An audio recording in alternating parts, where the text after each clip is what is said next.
Once upon a midnight dreary, while I pondered weak and weary over many a quaint and curious volume of forgotten lore, while I nodded, nearly napping, suddenly there came a tapping, as of someone gently rapping at my chamber door.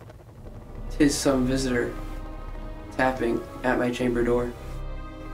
'Tis some visitor entreating entrance at my chamber door. It is only this, and nothing more. Ah, distinctly I remember. It was in the bleak December, and each separate dying ember wrought its ghost upon the floor. Eagerly I wished the morrow. Vainly had I sought to borrow from my books surcease of sorrow, sorrow for the lost Lenore, for the rare and radiant maiden whom the angels name Lenore, nameless here forevermore. And the silken, sad, uncertain rustling of each purple curtain thrilled me, filled me with fantastic terrors never felt before, so that now, to still the beating of my heart, I stood repeating, Some late visitor entreating entrance at my chamber door. This it is, and nothing more. Presently my soul grew stronger, hesitating then no longer. Sir? Or madam? Truly your forgiveness I implore. The truth is, I was napping, and so gently you came rapping. So faintly you came tapping at my chamber door, that I scarce was sure I heard you. Here I opened wide the door. Darkness there, and nothing more.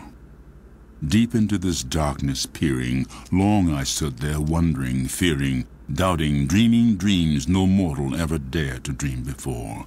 But the silence was unbroken, and the stillness gave no token, and the only word there spoken was the whispered word, Lenore? This I whispered, and an echo murmured back the word. Merely this, and nothing more. Back into the chamber turning, all my soul within me burning. Soon again I heard a tapping somewhat louder than before. Surely there is something on the window lattice. And this mystery explore.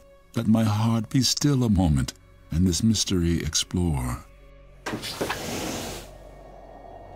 'Twas the wind, and nothing more. Open here I flung the shutter, when with many a flirt and flutter in there stepped a stately raven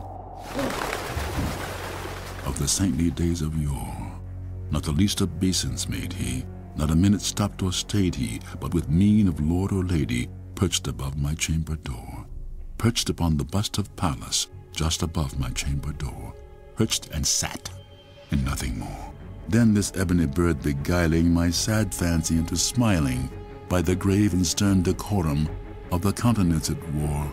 Though thy crest be shorn and shaven, thou, I said, art sure no craven. Ghastly, grim, and ancient raven wandering from the nightly shore. Tell me what thy lordly name is on the night's Plutonian shore. Quoth the raven, nevermore.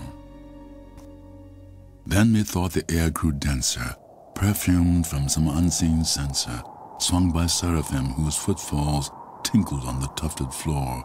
Wretch, I cried, thy God hath lent thee, by these angels he hath sent thee, respite, and nepenthe from thy memories of Lenore. Quaff, oh quaff this kind nepenthe, and forget this lost Lenore. Quoth the raven, nevermore. Be that word our sign of parting, bird or fiend, I shrieked upstarting. Get thee back into the tempest and the night's Plutonian shore. Leave no black plume as a token of that lie thy soul hath spoken. Leave my loneliness unbroken. Quit the bust above my door.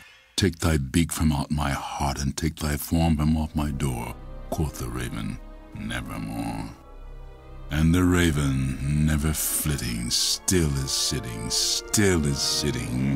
on the pallid bust of Pallas just above my chamber door, and his eyes have all the seeming of a demon's that is dreaming, and the lamplight o'er him streaming throws his shadow on the floor, and my soul from out that shadow that lies floating on the floor shall be lifted nevermore.